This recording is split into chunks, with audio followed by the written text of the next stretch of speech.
ho aminareo anie ny fahasoavana mampiadanana avy amin'Andriamanitra ray sy Jesosy Kristy tompontsika.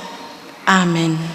Ny tenin'Andriamanitra ry havana izay andraisantsika hafatra indray amin'ity anio ity dia ho hitantsika ao amin'ny bokin'ny Isaia mpaminany no vakiana tamintsika teo toko faha-7 ka andeha ho singanitsika amin'izany ny andininy faha-4. Isaia toko faha-7 ny andininy faha-4. Andeha isika rehetra hiara-mamaky izany teny izany ny anaran'ny Tompo manao hoe: na dia mandra-pahantitrareo aza dia tsy miova aho, ary mandra-pahafotsy volonareo dia izaho ihany no hisahirana mitondra anareo. Izaho no nanao, ka izaho ihany no hitrotro, eny izaho no hitondra sy hanafaka. Amen. Teny efa lanitsika tsenjery izany, fa inona no hafatry ny Tompo indray ho anao amin'ity anio ity. Misy ry havana fitenenana manao hoe, mba toy izy hoe: ny hazo ny vanoko lakana, ny tanina ny reniny tsara. Ilazana ny hatsara ny ray aman-dreny izay ny kolokolo sy ny taizany zanany. Ka rehefa mahavita izany fitezana izany, fitondrana ny zanany araka ny tokony ho izy, ny ray aman-dreny dia tena lasa olom-banona tafita ny zanany. Fa ny ray aman-dreny anefa dia mety ho reraka ihany, ary raha mbola matanjaka izy, mikolokolo ny zanany hatrao am-boka mandra-pahalehibe ny zanany. Fa rehefa lehibe ny zanany, inona indray ny zavatra miseho? Izy indray no reraka. Ka izy ilay ny kolokolo, izy ilay ny taiza, dia izy indray no tezaina. Izany ny fiainana, satria nahoana? Olombelona ny ray aman-dreny, ka mety reraka izy. Izy indray no soloana kosy, izy indray no tezaina ary miverina ho zaza. Fitenitsika mandrakariva angamba izany indry niverina zazakely indray dadanay sy neninay. Fa Andriamanitra ry havana tena tsy miova mihitsy, ary izay no ambarany eto: na dia mandra-pahantitrareo aza, izy tsy miova. Nareo antitra, fa izy eo ihany. Ary izany no andeha andraisantsika hafatra ny amin'Andriamanitra izay ivavahantsika. Manao ahoana moa izy io? Voalohany ry havana, mpitondra mahery ny Andriamanitsika. Tena mpitondra mahery izy. Ity soratra masina ity moa dia mbola voasokajy ao anatin'ny bokin'ny Isaia, izany hoe bokin'ny fampiononana, nosoratana ho an'ireo vahoaka an'Andriamanitra babo, izay nihevitra fa matoa izy ireo resy dia resy koa ny Andriamanina. Rehefa noravaina ny tempoly, may rava, tsy ao tsony Andriamanitra ary no heveriny, fa may niaraka tamin'ny tempoly. Ary dia ny sasany tamin'izy ireo nalay mpanahy hivavaka amin'ny Andriamanitra ny Babiloniana rehefa tany ampahababoana tany. Ka izay mihitsy nahatonga ny Isaia nijoro nilaza fa tsy resy akory ny Andriamanitra reo, na dia mandra-pahantitrareo aza i zanak'Israely. Dia ilazana izy tany am-boka, izy izay nitantanana tamin'izy mbola zaza. Ny nahatongavany tao amin'ny tany Kanana hitantsika tsara tamin'ny heriny anio, ny nanavotana azy tamin'ny fahavalo, ny niarovana azy, ary izy efa antitra zany, efa tokony ho matotra, kanefa indraindray izy toa lasa kivy indray. Izany ry havana no ampaherezan'Andriamanitra indray, fa na dia anapahababoana aza ianareo, Andriamanitra mihevitra anareo hatrany. Tsy resy Andriamanitra, tsy antitra Andriamanitra. Ary izany no hitantsika eo amin'ity andininy faha-4 tapany faharoa ity: izaho no nanao, izaho ihany no hitrotro. Tena fikarakaràn'Andriamanitra antsika izany. Izy no ny sahirana, ary tsy mahery noho ny Andriamanitsika. Ny Andriamanitra ny Babiloniana tsy miova amin'ny heriny Jehova. Tamin'izany ry havana ny Andriamanitra ny Babiloniana dia entina mitsangatsangana. manao moa zany Andriamanitra entina mitsangatsangana zany rehefa antitra dada sy neny dia andaonareo ry dada sy neny ho entina mitsangatsangana tsy mahatonga ny tenany andeha hitsangatsangana intsony. Ary tamin'izany dia nanakaramana olona hitondra ny Andriamanitra. Biby no milanja ny Andriamanitra izy ireo eran'ny tanàna. No ny tonga ny Persianina dia nazera tamin'ny tany ny Andriamaniny. Ary hitantsika izany eo amin'ny andiny voalohany eo mangozozo bela ary miraika nebo. Tena tahaka izay nataony tamin'ny tao amin'ny tempoly no namaliana azy indray. Tahaka izay nataony tany Jerosalema dia indro izy fa nadaraboka. Ny Andriamanitra ry havana, ny Andriamaniny dia tena resy. Fa ny Andriamanitra ny Joda tsy resy zany. Eny fa na dia rava aza ny tempoly, na dia may aza ny tempoly, tsy hoe kila tao Andriamanitra. Andriamanitra ry havana dia tsy voafaritry ny toerana. Andriamanitra dia manenika n'izao rehetra izao. Ary izay no somary nampalahelo tamin'ireny fotoana ny confinement tany amin'ny 2020. Nihidy nakatona ny fiangonana dia ahoana ny tenin'ny kristianina maro. Tena reraka ny fanahinay paster, tsy nahita fiangonana intsony izay mianakafika, tena reraka ny fanahinay. Neritreritra angamba ny maro fa voahidy tao am-piangonana Andriamanitra ka tsy afaka nanatrika azy intsony tany an-tokantrano na ny an-tanana ny maro hoe mivavaha mafy. Fa Andriamanitra tsy voahidy ao anatin'ny tempoly, fa Andriamanitra manenika an'izao rehetra izao. Ary ny heriny dia hery tsy haitohaina. Mahery ny Andriamanitsika, tena mpitondra mahery ny Andriamanitsika.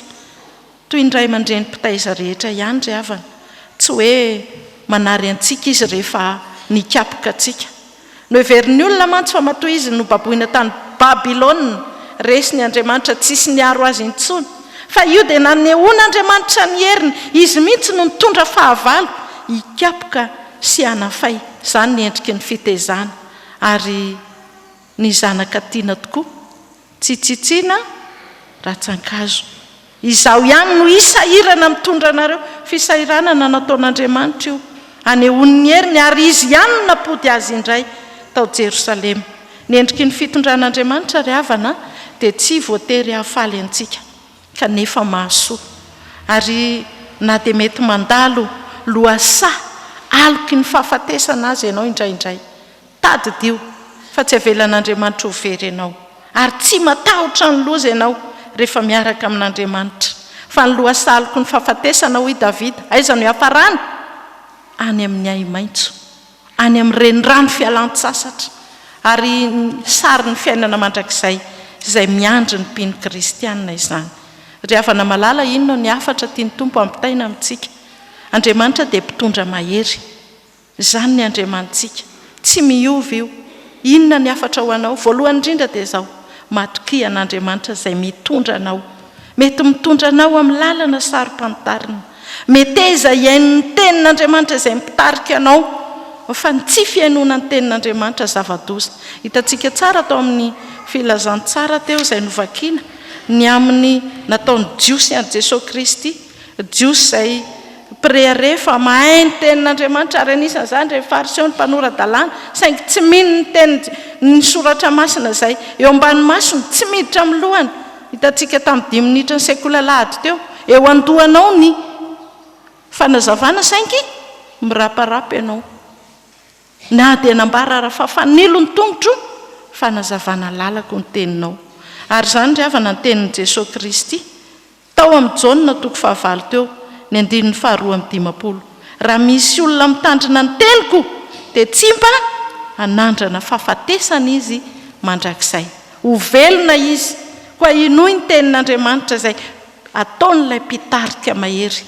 Aza mandeha irery, aza miseho mahavita tena ny amin'izao fiainantsika izao, fa tsy hahavita ninninina isika.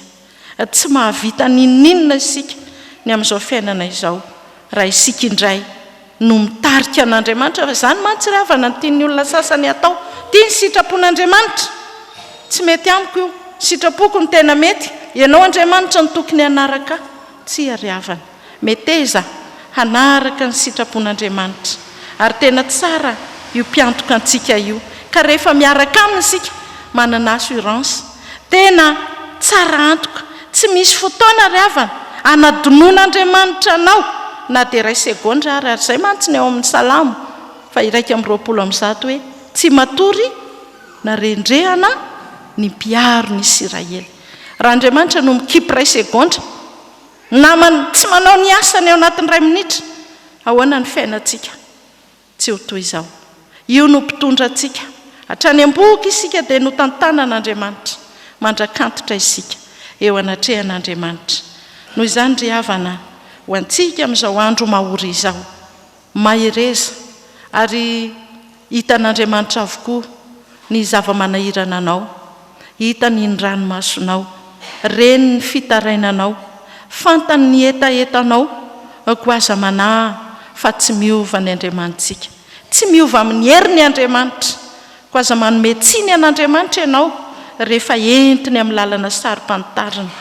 Indraindray ry havana tena maro ny manome tsiny an'Andriamanitra, fa manaova tahaka ny Joba, tsy ny soa ihany raisina avy amin'Andriamanitra ny ratsy koa, kanefa tsy ratsy apidika izo anao fa lalana hitondran'Andriamanitra ho fitezananao, ho fisahiranana aminao.